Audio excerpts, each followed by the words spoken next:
I'm Jen from Jen's List with real solutions for real moms. Today's topic is creating a regular bedtime for children. For both children and busy parents, bedtime is a very important time of the day. Busy parents need the hours after a child is asleep to catch up on their chores, pursue their own interests, relax, or even talk to their mates.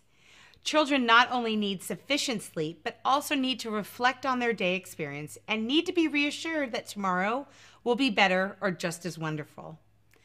For young children, each day can feel like a lifetime. Bedtime's no fun.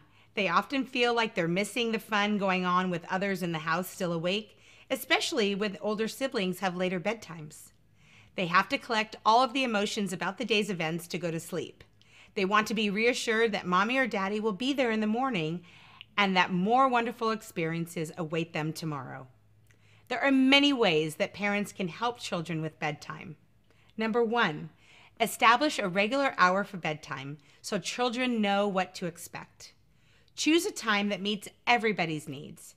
In general, young children need about 10 to 14 hours of sleep each day.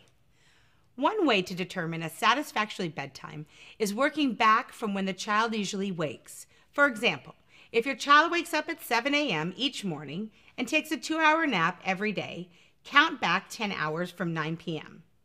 If he doesn't nap or needs more sleep, you can adjust the bedtime by an hour or 2. Or you can adjust bedtime to meet your own needs, to have more time to yourself, or to spend more time with your child. Once you have chosen an acceptable hour for bedtime, use it as a general goal and not a fixed requirement. Number 2, develop a routine that helps children prepare for sleep.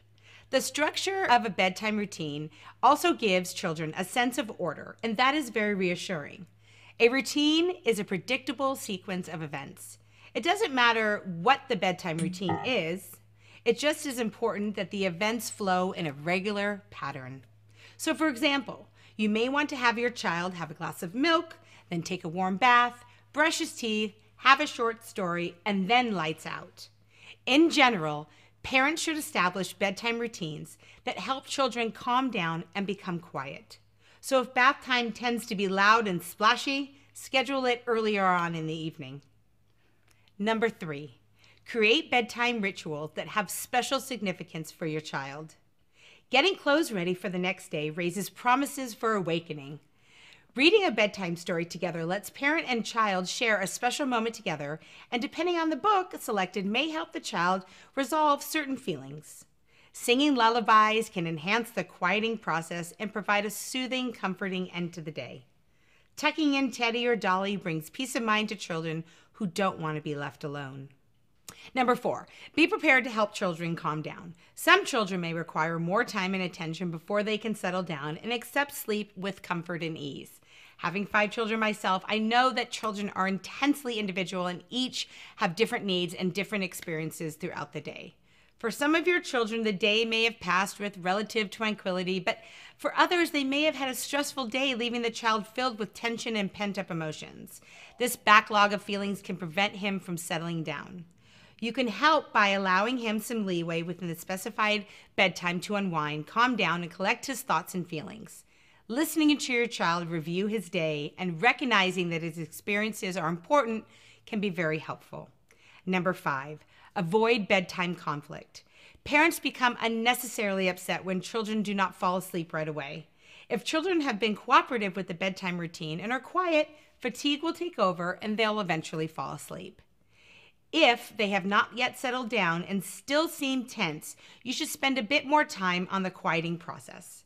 Remember that you can set a time for bed and lights out, but it's impossible to set a regular time for the kids to fall asleep. They will sleep when they're tired. Yelling and screaming will only increase their stresses and guarantees that it will take longer for them to calm down. Number 6, I think it's important to have no electronic rule in the bedroom at night. In my house, once the kids begin their bedtime routines, all the electronics are left in the kitchen when they're plugged in and charged for the next day. Don't forget that adults need sufficient sleep as well.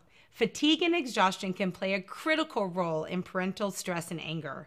Parents are more likely to be irritable and irrational when they suffer from sleep deprivation. Research shows that adults still need about 7 to 8 hours of sleep daily for optimal performance. So even though you may want to do more housework or surf the internet or watch the evening news, the best choice at times is to go straight to bed. Bedtime is important for children and their parents. Not only do family members need to get enough sleep for overall health and well-being, but it's also a daily routine that can bring a satisfying end to a very busy day. Try to make it as pleasant and comforting as possible. I'm Jen. Thanks for watching.